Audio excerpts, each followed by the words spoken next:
नमस्कार। कार्यक्रम अफसरनामा में आपका बहुत बहुत स्वागत है। और आज इस कार्यक्रम में हमारे साथ मध्य प्रदेश काडर की एक ऐसी युवा आईपीएस ऑफिसर जुड़ने जा रही हैं जो एक किसान परिवार की बेटी हैं और जिन्होंने अपनी मेहनत से, अपने परिश्रम से ऑल इंडिया रैंक लेते हुए इस सबसे प्रेस्टीजियस जो सर्विस भारत में मानी जाती है वहाँ उन्होंने सफलता हासिल की। लेकिन यहाँ तक आने का उनका सफ़र काफ़ी फ्लक्चुएशंस के साथ भी आगे बढ़ा है, जैसा होता ही है। हम में से कौन है जिसके जीवन में उतार चढ़ाव न रहे हों। तो आज आपकी हम मुलाकात करवा रहे हैं अनु बेनीवाल से, जो 2022 बैच की आईपीएस ऑफिसर हैं और मध्य प्रदेश में अलग अलग जगह उनकी पोस्टिंग रही है। और उनका जो वर्तमान दायित्व है वो ग्वालियर में है, जहां वो एडिशनल एसपी के तौर पर अपने दायित्वों को निभा रही हैं। और अभी जो एंटी डकैत ऑपरेशन चल रहा है उसमें भी उनकी काफ़ी महत्वपूर्ण भूमिका रही है। और जैसा मैंने आपसे कहा कि एक बहुत ही अपराइट और टीम को मोटिवेट करते हुए आगे बढ़ने वाली वो ऑफिसर हैं। और बहुत कम वक्त में उन्होंने अपने काम से अपनी एक पहचान बनाई है जो भविष्य के लिए बहुत सी उम्मीदें हम सबके मन में जगाता है। अनु जी, बहुत स्वागत करता हूं आपका। थैंक यू जी। अनु जी, इस बातचीत में हम थोड़ा सा पीछे लौटते हैं। यादों का जो गलियारा है, यादों की जो खिड़की है, उस खिड़की को हम खोलते हैं और झांकने की कोशिश करते हैं कि अनु जी जो एक किसान परिवार की बेटी हैं, पिताजी संजय जी किसान हैं और परिवार में जाहिर तौर पर इस तरह का एनवायरनमेंट शायद ना रहा हो कि अखिल भारतीय सेवा या बड़े मकाम हासिल किए जाएं। तो जब आप एक टीनेज किशोरी थी, उस वक्त के सपने और उस वक्त के कॉन्फ्लिक्ट, संघर्ष, स्ट्रगल के बारे में थोड़ा सा हमें बताइए और अपनी फैमिली बैकग्राउंड के बारे में भी थोड़ा सा हमें बताइए। जी बिल्कुल। मैं एक सामान्य परिवार से आती हूँ। मेरा एक छोटा सा गांव है, पीतमपुरा गांव। हालांकि दिल्ली में लोगों को लगता है कि दिल्ली में गांव नहीं होते हैं, पर दिल्ली में आज के समय में बहुत सारे गांव हैं। तो उसमें पीतमपुरा एक जगह है, उसमें अंदर ही एक छोटा सा पीतमपुरा गांव भी है, वहीं से मैं बिलोंग करती हूँ। मेरा आज भी जॉइंट परिवार है। मेरी सारी अपब्रिंगिंग जो है जॉइंट परिवार में ही हुई है। काफ़ी बड़ा हमारा परिवार है जी।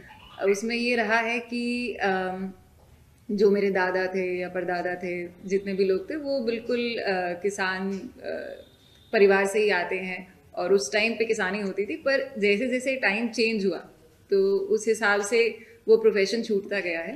तो मेरे पिताजी की एक छोटी सी बटन फैक्ट्री थी जिसमें वो काम करते रहे हैं, और वो उन्होंने ही इस्टेब्लिश करी थी। फिर धीरे धीरे उसका जो है समय अनुसार प्रोफेशन उनका जो है ढलता चला गया। तो पिता सामान्य सी एक फैक्ट्री चलाते रहे हैं। मम्मी मेरी हाउसवाइफ है। मेरा एक भाई भी है जो मेरे से 1 साल छोटा है। दोनों हमारे भाई बहनों की पढ़ाई में बहुत रुचि रही थी। शुरू से ही हम लोग बहुत रुचि रखते थे पढ़ाई में। हालांकि पेरेंट्स बहुत वेल रेड नहीं हैं और पूरी फैमिली भी इतनी वेल रेड नहीं थी, पर हम लोगों को मम्मी पापा ने यही सिखाया था कि जो कुछ भी है आपके पास पढ़ाई है, तो जितनी पढ़ाई करोगे उतना ऊंचा जाओगे। तो इतना ही हम लोगों को उस टाइम समझ में आता था। मेरी थोड़ी सी रुचि जो है वो यूनिफॉर्म सर्विस के लिए ज़्यादा रही है शुरू से। तो I always wanted to be someone in uniform. तो मैं सोचती थी तो कि भाई मैं बनूंगी तो यूनिफॉर्म सर्विस का ही एक पार्ट बनूंगी। तो वो शुरू से मेरे मन में था। और कुछ ये है कि मेरी मम्मी को अखबार पढ़ने का बहुत शौक था। तो I still remember those days कि जब मैं छोटी थी तो मम्मी ऐसे फ्लोर पे बैठ के अखबार पढ़ रही होती थी और मैं साथ में बैठ के अपनी पढ़ाई कर रही होती थी। तो मम्मी ऐसे अखबार पलटती थी तो फिर देखती थी और फिर बोलती थी कि मैं तो तेरी पढ़ाई को तभी मानूंगी जब तू बड़ी हो जाएगी और तेरा अखबार में फोटो आएगा। क्या बात है। तो मैं तो तभी जानूंगी। जी। तो वहीं से एक थोड़ी सी इंस्पिरेशन मिली थी। और मम्मी इन चीज़ों को बहुत एस्पिरेशन से देखती थी। जैसे फॉर एग्जाम्पल अगर किरण बेदी मैडम का अगर फोटो छपा होता था, उन समय पे वो सर्विस में थी, तो बोलती थी कि तू कभी ऐसी बन सकती है क्या। तो वो बचपन से ही इम्प्रिंट हो गया था मेरे मन में कि कुछ इसी टाइप का बनना है। तो बस वहीं से मोटिवेशन मिलती रही, इंस्पिरेशन मिलती रही, तो आज यहाँ हूँ। वाह वाह वाह। फिर दिल्ली आना हुआ पढ़ाई के लिए और फिर एमएससी भी किया आपने, और फिर जी नैनो साइंस में या नैनो पार्टिकल पे भी आपका कुछ रिसर्च रहा। तो एक जी एक जी। साइंटिस्ट के गुण और उसका जो, जिसको मैं कहूँ जर्मिनेशन सीड्स, आपके भीतर हमेशा रहे। पढ़ाई में मेरी रुचि बहुत थी, तो मैं शुरू से ही पढ़ाई में अच्छी रही हूँ। तो एज इन मतलब I was one of the toppers. तो जैसे स्कूल में भी टॉप किया था मैंने, उसके बाद मेरी बहुत अच्छी परसेंटेज आई थी। पर उस टाइम पे इतनी अकल नहीं थी कि किस कॉलेज में जाना है या क्या करना है। तो इतनी ही अकल थी कि उस टाइम पे कट ऑफ जो आती थी यूनिवर्सिटीज़ की, तो वो अखबार में आती थी। तो अखबार खोला और ये देखा कि अच्छा कौन से कॉलेज की सबसे ज़्यादा कट ऑफ गई है और कौन से सब्जेक्ट की गई है। तो इतना समझ में आया, अच्छा हिंदू कॉलेज में फिजिक्स ऑनर्स की सबसे ज़्यादा कट ऑफ जाती है जी और नंबर मेरे अच्छे आते थे। तो मुझे लगा कि यही बेस्ट है, तो जी यहीं जाएंगे। जी तो जी उस हिसाब से एडमिशन उस टाइम पे लिया था। और दिल्ली यूनिवर्सिटी से मेरा एजुकेशन हुआ है। तो मैंने बीएससी फिजिक्स ऑनर्स किया है, उसमें भी I was one of the toppers, college top किया था उस टाइम मैंने। फिर मास्टर्स किया था फिजिक्स में, उसके बाद मैंने नेट क्लियर किया था और साथ में पीएचडी मैंने शुरुआत कर दी थी। तो उसमें मेरा रिसर्च वर्क रहा है, तकरीबन 3 साल का मेरा एक्सपीरियंस है, जिसमें अराउंड 7 रिसर्च पेपर्स हैं मेरे नैनो साइंस में। वाह तो वाह। अगर शायद जी, तो अगर यहाँ नहीं होती तो शायद साइंटिस्ट या रिसर्चर या कुछ उस फील्ड में मैं होती। बिल्कुल ठीक कह रही हैं आप, और पता नहीं कुछ वहाँ ऐसा कुछ भी आप डिज़ाइन कर रही होती जो हम सबको बहुत गौरव प्रदान करता जैसे। लेकिन अब उसका कंपनसेशन या उसको कंपनसेट करने के लिए अब यूनिफॉर्म सर्विस आपके साथ है, जो आपकी पसंद है। आ, अनु जी, आपकी पर्सनैलिटी बड़ी प्लीजिंग रही है, और मैं जब आपके बारे में पढ़ रहा था तो मैंने देखा कि ब्यूटी विद ब्रेन, ऐसे एडजेक्टिव्स भी आपके साथ जोड़े गए जो बिल्कुल ठीक हैं। कॉलेज में क्या कभी आपके साथियों ने, आपके फ्रेंड्स ने कभी कहा दिल्ली एक महानगर है, मुंबई, दिल्ली, और वहाँ के जो लड़के हैं, लड़कियाँ हैं, उनमें एक इंक्लिनेशन कई बार हो जाता है मॉडलिंग की तरफ, एक्टिंग की तरफ। तो आपको भी कहा गया कि आपके पास अच्छी पर्सनैलिटी है, मॉडलिंग, थिएटर या फिल्म्स, इस तरह की कोई बात कभी मन में आई, या आप बिल्कुल डेविएट नहीं हुई और डटी रही अपने डिटर्मिनेशन के साथ अपने लक्ष्य को लेकर? जी।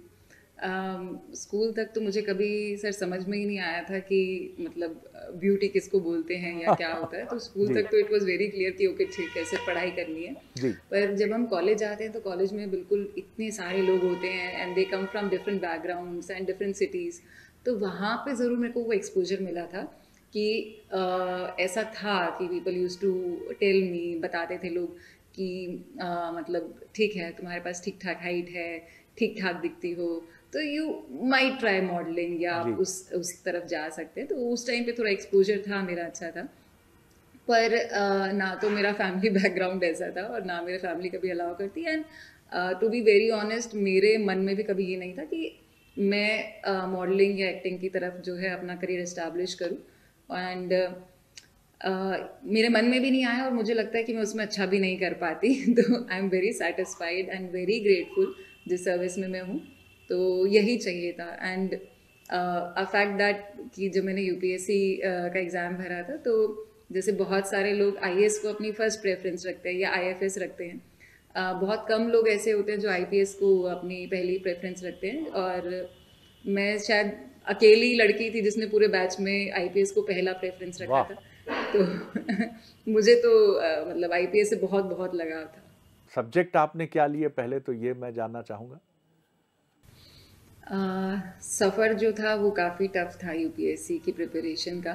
और ये नॉर्मली जो है मतलब काफ़ी सारे हमारे स्टूडेंट्स ऐसे हैं जिनको 3 से 4 साल, कभी कभी 5 साल या उससे ज़्यादा भी लग जाते हैं। तो पहले तो प्रीलिम्स फेल हो गई थी, अगले अटेम्प्ट दिया तो मेंस फेल हो जी गई थी।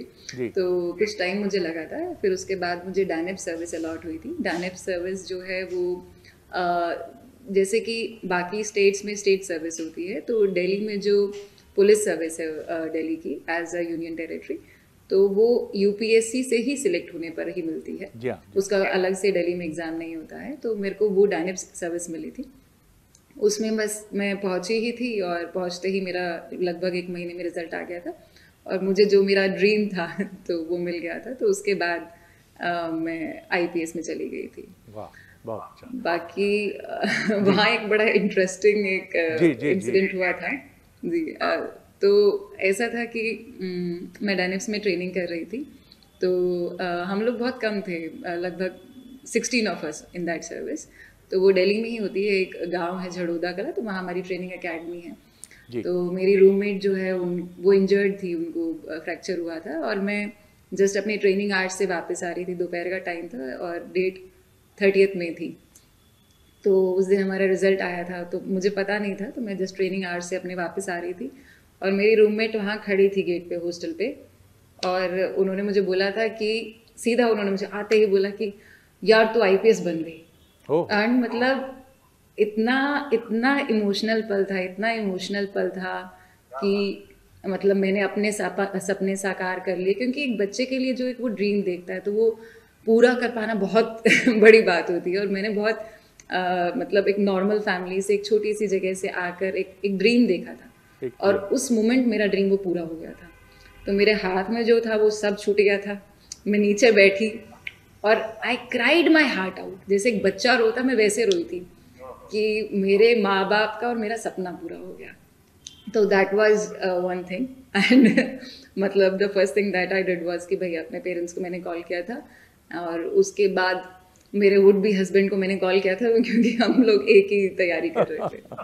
थे। जी मैं आज भी आपकी आवाज़ में वो उस दिन को महसूस कर रहा हूँ, क्योंकि जी वो खुशी जो ज़िंदगी की सबसे बड़ी खुशी होती है, वो हमें हमेशा सहेज कर रखना चाहिए, क्योंकि वो हमेशा हमें एनर्जाइज करती है, वो हमें हमेशा ताकत, शक्ति और आत्मविश्वास से भर देती है कि जिस स्वप्न को हमने देखा, जिस ड्रीम को हमने देखा और उसे अपनी मेहनत से साकार किया। अ, अनु जी, बहुत सारे युवा इस कार्यक्रम में जब भी हम उनसे मिलते हैं, वो उनका बड़ा फेवरेट प्रोग्राम है अफसरनामा। तो वो जानना चाहते हैं कि सर आप हमें ये बताइएगा, जिन सेलेक्टेड ऑफिसर से आप हमारी बात कराते हैं, कि असफलता से कैसे लड़ें। बिल्कुल, मतलब निराशा तो इस जर्नी में होती ही है। इनफैक्ट जब मैंने पहला अटेम्प्ट दिया था तो मेरे फादर को भी नहीं पता था कि मैं पेपर दे रही हूँ, और बाकी रिश्तेदारों को तो बिल्कुल नहीं पता था। फॉर अ कॉमन पर्सन कि ये पेपर दे रहे हैं और पेपर क्लियर होगा कि नहीं होगा, और अगर बाई चांस क्लियर नहीं होता है उन अटेम्प्ट्स में, तो उसके बाद क्या? तो वो जो वैक्यूम होता है वो बहुत डरावना होता है, और ना केवल सोसाइटी का प्रेशर है, रिलेटिव्स का आपका प्रेशर है, आपका खुद का प्रेशर आप पे बहुत हावी होने लगता है। जी।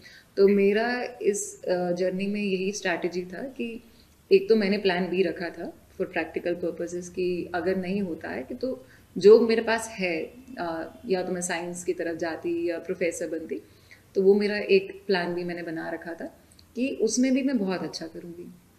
दूसरा ये है कि मैं भगवान पे बहुत भरोसा करती हूँ, तो मेरा बहुत अटूट विश्वास है भगवान पर। मुझे ऐसा लगता है कि जो हमारे लिए बना होता है वो हमें मिल जाता है। बिल्कुल, आपने ठीक कहा। आपने अभी कहा कि ईश्वर पर आपकी बड़ी दृढ़ आस्था है, बड़ी मजबूत आपकी भक्ति है, श्रद्धा है। ये क्या क्या किस तरह से, मैं माफ़ कीजिएगा ये थोड़ा निजी प्रश्न है, लेकिन ईश्वर को आप किस रूप में देखती हैं? मतलब क्या कर्मकांड या पूजा या फिर मेडिटेशन?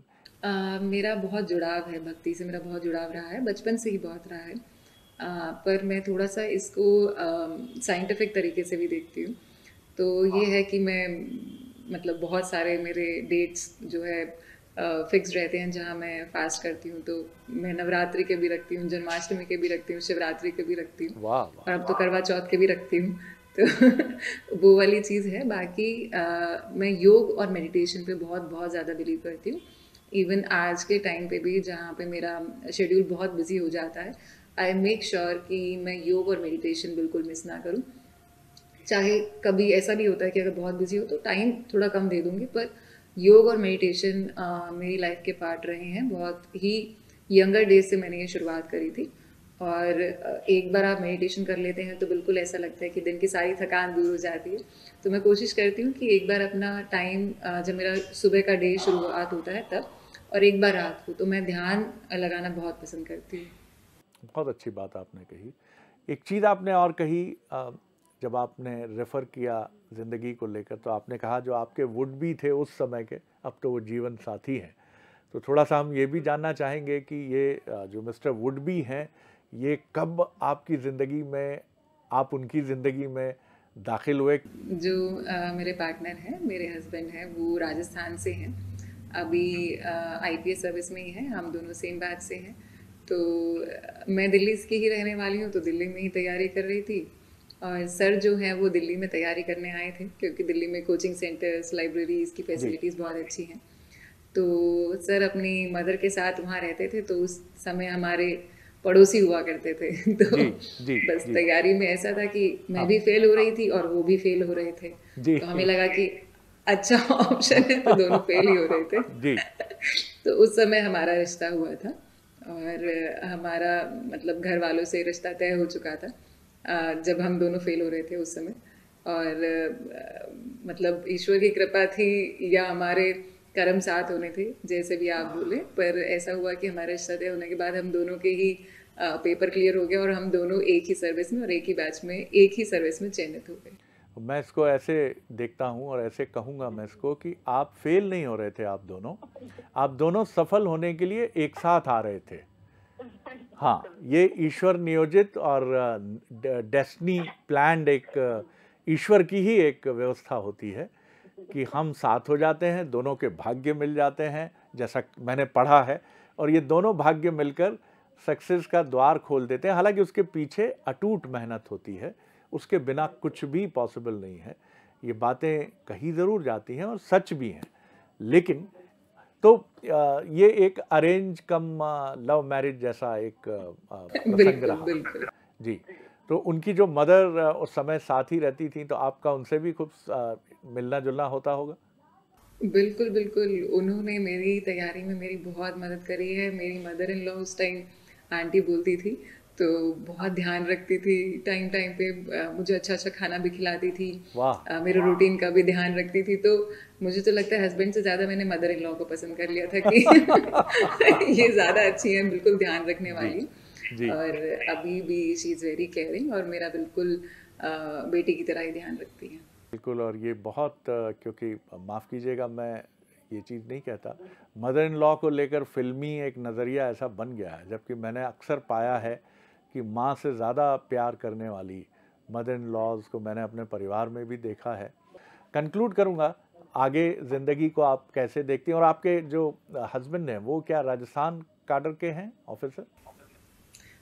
हम दोनों ही मध्य प्रदेश कैडर दोनों के। ही मध्य प्रदेश में। चलिए, ये और अच्छी बात है। आगे कैसे देखती हैं जीवन को, और आप दोनों में, उसके पहले मैं ये भी जानना चाहूँगा कि एक्सटर्नल अफेयर्स मिनिस्ट्री कौन संभालता है, आपके हस्बैंड या आप? अब इसमें ऐसा हो जाता है, होम मिनिस्ट्री भी बहुत इंपॉर्टेंट है और एक्सटर्नल अफेयर्स मिनिस्ट्री भी बहुत इंपॉर्टेंट हो जाती है। जी जी जी जी तो जी। थोड़ा थोड़ा दोनों बांट लेते हैं। तो जी मतलब ऐसे भी समय हुए हैं कि अगर मेरी एक जगह, जैसे मैं लास्ट अभी धार में पदस्थ थी, तो उस समय सर जो है ट्रेनिंग में गए हुए थे कुछ समय के लिए, तो उनकी फैमिली मेरे पास ही विजिट करने आई थी। तो सब मेरा ही था, ध्यान रखने का, घुमाने का, और सब कुछ सारा मेरा रहता है।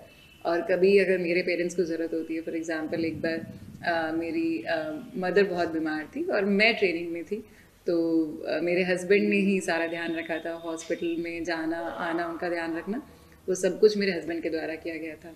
बाकी जो हमारे रिश्तेदार रहते हैं या उनकी शादी रहती है या कुछ रहती हैं, तो मिल बांट के हम दोनों संभाल लेते हैं। वाह वाह। और एक चीज़ और मैंने जो फील की आपसे बातचीत के दौरान, आपने जिस तरह अपने जीवन साथी को एक बहुत आदर से, आपने 3-4 बार आपने उनका नाम सर कह के उन्हें संबोधित किया, तो जाहिर तौर पर वो बहुत केयरिंग होंगे, वो बहुत ही मैच्योर एक नज़रिए से चलते होंगे, क्योंकि ये संबोधन हमारे जीवन में तब आता है जब हम महसूस करते हैं कि हमारा जीवन साथी, जो भले ही हम हमारी ही उम्र का हो या थोड़ा बहुत अंतर हो, लेकिन वो बहुत मैच्योर है और बहुत ही रिस्पेक्टफुल मैनर में, हमारी निगाह में उनकी रिस्पेक्ट बहुत ऊंची है। Is it true? ये अभी बिल्कुल मैं ठीक सोच रहा हूँ? जी जी, मतलब वो थोड़ा ऐसा है कि वो वहाँ से ज़्यादा इनिशिएट हुआ है, क्योंकि वो हमेशा से मुझे मैडम बोलते आए हैं शुरुआती अरे टाइम वाह से वाह ही। वाह वाह तो, वाह वाह वाह। जब से हमने तैयारी शुरू करी है, तब से ही मैंने एक ही शब्द सुना है, मैडम। तो शादी हो गई, उसके बाद भी मैडम ही बोलते हैं, तो धीरे धीरे मेरे मन में भी तो ये कभी दोनों तरफ से है, कमाल है, कमाल। जी वाह वाह वाह। आप दोनों को प्रणाम है कि इतना अद्भुत प्रेम और स्नेह, और ईश्वर आप दोनों की इसी प्रेम और इसी स्नेह की जोड़ी को हमेशा बहुत प्रॉस्परस रखे और बहुत बेहतरीन डायमेंशंस आपको दे। आगे जीवन को कैसे देखती हैं, आखिरी सवाल कर रहा हूँ मैं, accept life as it comes, या गीता दर्शन कि जीवन में जो मिल गया, जो प्राप्त है वही पर्याप्त है, या आपको लगता है कि कुछ महत्वाकांक्षाएं भी होनी चाहिए, एम्बिशंस भी होने चाहिए? इसे मैं ऐसे देखती हूँ सर कि जैसे मुझे ऐसा लगता है कि जो मेरा एक ड्रीम था वो बिल्कुल अचीव हो गया है कि बच्चे ने तो, छोटा बच्चा था मेरे अंदर, उसने यही ड्रीम देखा था कि इंडियन पुलिस सर्विस में जाना है, इतना ही समझ आता था। तो उसके लिए तो बहुत बहुत ग्रेटफुल हूँ भगवान की कि मुझे वो सपना मेरा पूरा हो गया। And yes, I have got a good life partner also, तो वहाँ से मैं बहुत संतुष्ट हूँ। पर जो सर्विस है, सर्विस ही बहुत बड़ी है और इसमें हर दिन नए चैलेंजेस आते हैं और हर चैलेंज को मैं एक अपॉर्चुनिटी की तरह ही देखती हूँ। तो इतनी कोशिश करती हूँ कि जहाँ भी मेरी पद स्थापना रहे, जैसे मैं ग्वालियर में पहले रही हूँ, उसके बाद धार रही, अब मैं एडिशनल एसपी हूँ यहाँ पे, तो जो मुझे चार्जेस मिलते हैं, जो मुझे सर्कल्स मिलते हैं, उसमें कोशिश करती हूँ कि जितना काम कर सकूँ उतना काम कर पाऊँ। और मुझे मेहनत करना बहुत पसंद है। जैसे कुछ लोग होते हैं कि फोर्स होता है, बाकी मुझे काम करना बहुत पसंद है, मतलब it's my hobby to work. तो मेरे बहुत लंबे वर्किंग आवर्स रहते हैं, मैं ऑफिस में बहुत ज़्यादा बैठती हूँ, फील्ड वर्क भी बहुत ज़्यादा करती हूँ। तो आगे बस यही है कि जैसे जैसे जो जो अपॉर्चुनिटीज़ मिलती जाएंगी उसमें अपना बेस्ट दूंगी और बहुत मेहनत करूंगी। तो मेरे वरिष्ठ अधिकारी, my senior officers have been very kind और मुझे खूब सारा काम देते हैं और मैं कोशिश करती हूँ कि जितना हो सके कि उनको बिल्कुल पूरा करके ही वापस करूँ।